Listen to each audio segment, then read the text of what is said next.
Okay, Joe. So the final part, you get horses. Generally, you get horses that have been elsewhere, and obviously you don't know them, you haven't bred them, so they're new to you when they come to the yard. Yeah. Where do you start with assess one? I mean, We let them settle in, but they're exercised every day, obviously. We try not to put the gun to their head too soon. We try and just ease them into a routine. Every yard has a routine, don't they? They think works for them.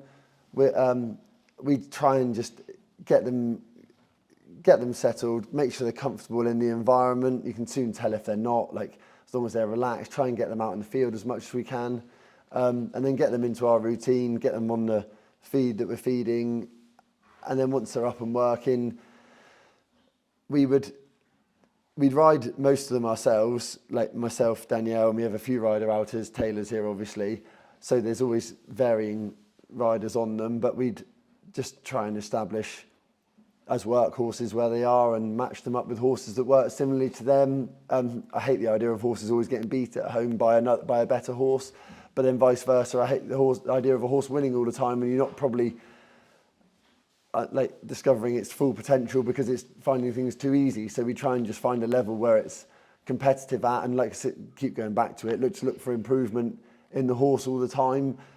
Very interesting. I think we should concentrate more on when they come to us.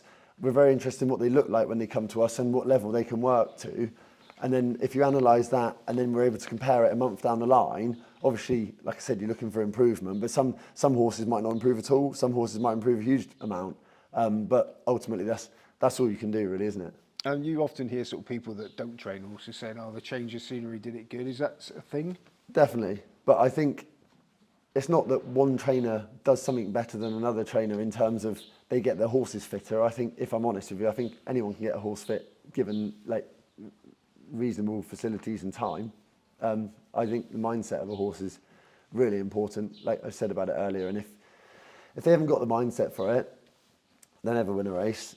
And some horses have, but it's just not been discovered, or they haven't like unlocked the key to getting them to do that. But I think there's different ways of doing that, like going back to Human East, Galactic Glow, he hadn't won before he come here. Like, I find that really rewarding. Horses that, yes, they're winning at a certain level, but ultimately they're racehorses and the owners have either trusted us to buy them or they've got involved in them because they think they can win races, and we hope to unlock the potential in them to try and win a race. Now, when you're trying to get to the bottom of a horse, especially if it's mentally, is it literally trial and error, or are there sort of techniques, ways you can try and, what would be? Yeah, well, I think most of it comes down to, like, you can learn a fair bit on the floor with them in the stable, I find, just in terms of their character, if they're fretting, if they're nervous, anything like that, which all sounds quite obvious. But like, I'd like to think if you walk around here and went in with all the stables, most of the horses are quite relaxed. They'll come and say hello to you. They're not uncomfortable. They're not unhappy. They're pretty chilled. But then when they're working, when they're ridden, Danny would be very, very particular on this, and I think it's a very, very good thing in that horses have to be, when they're being exercised, they have to be working. They have to know they've got a job to do. They have to be using themselves properly, taking you forward, and they have to be like working to the best of their ability all the time, because it's a bit like training a football team, isn't it? If you train them and they're only playing against a low-level opposition, or you're letting them just go through the motions, they're not going to improve, they're not going to get any better, are they? Whereas if you're pushing them within their limits to try and eke out any improvement you can find, that's where I think the gains are made. Now, the business model, do you buy horses and then hope you can get somebody to buy them off you to train them? You sort of buy into order? Does somebody say, here's 20 grand, go and get me a hurdler or something, or you do it, or you're attracting owners with a horse to bring it to you? We wouldn't be set on any way. We'd have at least one example of all that you just mentioned. We've had people send us horses before, like a lot of homebreds or horses that people have bought themselves, and we've just tried to work with them on what they can tell us about the horse and do our best for them going forward. We've had people say to us, we want to spend this amount of money on a horse. Kieran Johns, he gave us an amount of money to spend once on a horse for his stag do, which was quite interesting. But yeah, we've had times before where people have said to us, we've got this much to spend, what do you think? A bit like when we bought Human East. And then other times we've taken owners to the sales. One I'd be real proud of is between Danielle, Alan Smith, the owner, and myself, we sourced Tarantino. I mean, I think he was £4,000, and he's won 3 for us, and he would have made a good few quid more than he cost. And he was, again, when we go to the sales, I'd be picking out the pedigrees and the form, and when we get there, Danny would be the one overseeing the horse and the structure of the horse and how it's made and the way it moves. And between us, we'd end up, well, usually putting a line through things because they'd be a little bit out of budget. But ultimately, if I like the page and Danny liked the stamp, that usually works quite well. Okay, Nate, excuse me, got a bit of hay fever. You always appear to have very enthusiastic owners. Maybe this has been when I've been either at point to point of the races when you've had a winner. Are syndicates sort of something that you encourage, or are they just your mates that all sort of cheer? Well, I think a bit of everything, really. I think there's no point doing this job and working as hard as you do trying to get winners to not celebrate when you have it. Like I said earlier, the feeling you get when you have a winner, to me, is a real buzz. And I think it is to most people. Same as like people, if they've had a bet and they've had nothing to do with the horse, but they've just had a bet on it and it's won, they get a buzz from that themselves. So to be involved with a horse, either emotionally or financially or in whatever aspect, to me, like, that's the buzz you do it for, and that's the buzz that I think the owners get from it as well. Now, I don't know if maybe that's me celebrating a bit, and they might feel a bit silly if they're stood there not doing anything. I don't know, but I just think if you can't celebrate it then, once it's happened, that moment's gone, and you're looking on to the next one, aren't you? So if you don't make the most of it then, like, you might be waiting a long time for the next one. So the fun's a big part of the experience. Huge part. What's the biggest obstacle facing you at the moment as a trainer? Well, 2 aspects really. One is time, in that between Danielle and I, we would try and do everything ourselves. We've got a lot of real good help on the yard and with rider outers, but if we could, we'd ride every horse ourselves so we could feel exactly what we were looking for out of a horse. And obviously, you can only ride so many horses as you can in a day, or you can only oversee so many horses as you can in a day. And the other thing is obviously the obvious one, and don't for 1 minute think I'm begrudging anything we have here, because I'm very, very grateful of every animal we have in the yard. But when you look at it financially, I think typically we're dealing with a £5,000 or £10,000 horse or a homebred, which can be of sort of varying amounts. But it's one of those things. If the more money you have to spend on a horse, if I went and bought a horse for £5,000, I'd do my best to win with it, the same as I would if I bought a horse for £500,000. And I just think you give yourself a better percentage chance of winning a race the more money you're able to spend. But I'm only saying that guessing. Like, I've never been able to spend more than £10,000 on a horse at a sale. But I'd love the opportunity to, and I'd like to think that we get good results with the horses we have, and I'm not being detrimental to them at all. We're very grateful of every horse we have, but they're all at the lower end of the scale in terms of buying horses. However, that doesn't mean anything, because when they're running, like, we're still running in ultimately low grade races, and some of the horses in there can have been 6 figures. But you run against what's in the race and what's eligible to run in the race in terms of the race gradings. But I just think that if I had an unlimited amount of money to spend on horses, I think I could buy bigger, faster horses that could win better races. But that's probably an obvious thing to say, and please don't think I'm belittling any horse or owner we have here, because I'm very grateful of everything we have.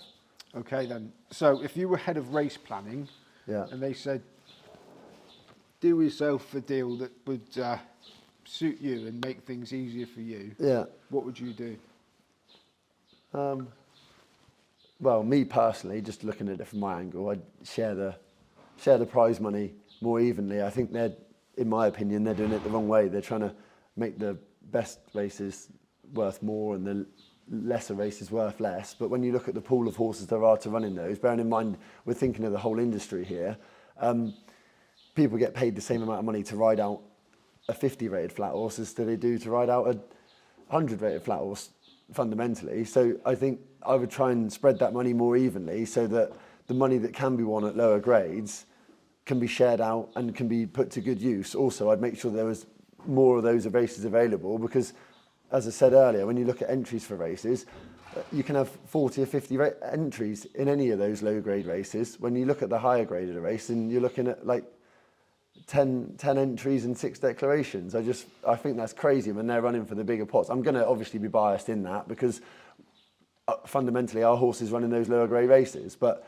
I just think that's a bit of a no-brainer, really. You mentioned earlier riding out. How difficult is it to get staff that are competent enough to ride a racehorse to come and, you know, ride it? Because assuming you've got ambitions to get a lot bigger than you already are, Yeah. How's that going to play out? You know, I'd like to think that we hopefully we would help. We do a lot of the riding ourselves, and we're very lucky with that. And obviously, with Taylor, we've helped him from riding tiny little ponies, done a lot of pony racing with him, love doing all of that, and we've hopefully got him to where he is. And we'd have plenty of other people that come in and ride out a little bit and have helped out, and hopefully it worked both ways. We're happy to pay them to ride out, and hopefully we're helping. We're all one big team, so we want them on side, and sometimes they might not ride how we like them to, but we can try and, whether it's improving their riding or just getting them to ride the way that we think would benefit the horse, is not fundamentally the way in which the best way for them to ride the horse. It's the way in which they can get the best out of the horse. Now, everyone rides with a different ability and a different level, but I always think that if people are keen to learn, we're keen to help with that. And ultimately, if we can progress people's riding and bring the best out of the horses hand in hand, then we should receive the best results. what I mean is, how big a jump is it for somebody that's maybe ridden in pony club and walks around the lanes of their horse to suddenly ride a racehorse up the gallops? I mean, how difficult is it to find somebody with that ability? Obviously, it's hard to tell until you've got to give people a chance, and as long as they're keen and willing to learn, I think you've always got a chance. Because if you can sit on a horse and you can steer it to a degree, then when you ride on a gallop, obviously you can't go and ride a piece of work the next day. No one can. No one learnt to ride a piece of work in a day. But if you are naturally balanced and can understand a horse and feel a horse in what they're doing and how your aids are being perceived by them, if you can control a horse in walk and trot and in canter, when you go on to gallop on the gallop, obviously within reason, horses are all different, but you can usually educate someone enough to take that in their stride over a period of time. Okay, right, last 2 questions. Nice and easy. What changes would you make in racing if you could? You mentioned the prize money for the lower grade stuff. Yeah, I think that's the main thing for me. The way racing, like when I was at Nick's, I was lucky enough to go to France, and the way that racing's run over there with the PMU and everything being in-house, I just think racing over there is in probably a better place.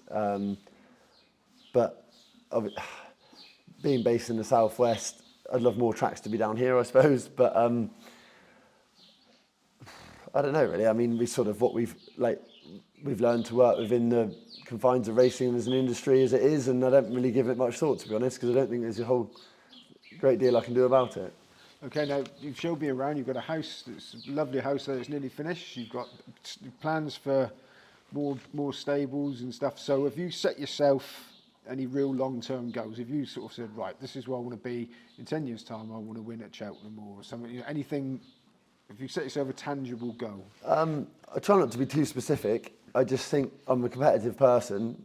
Well, we're a competitive team, and we want to, I think as long as we improve on last year, like, don't get me wrong, I'd love to say, I'd love to train, I'd love to win the Derby, I'd love to win the Gold Cup. Realistically, where we are at the minute, the likelihood of that happening is quite slim. However, you never know what's around the corner. You only need one good horse to do either of those, and I just think as long as we look to improve all the time, I just want progression. Like you said, when we came here, there was a field and 2 rows of wooden stables. We've got a nice barn now. We've got a full license to train horses, which is what we want to do. We're trying to build a house. We're trying to develop everything we have here in the same way that we're trying to develop our understanding of horses and our training methods, which I think all of those things go hand in hand to try and improve horses and get the best out of them.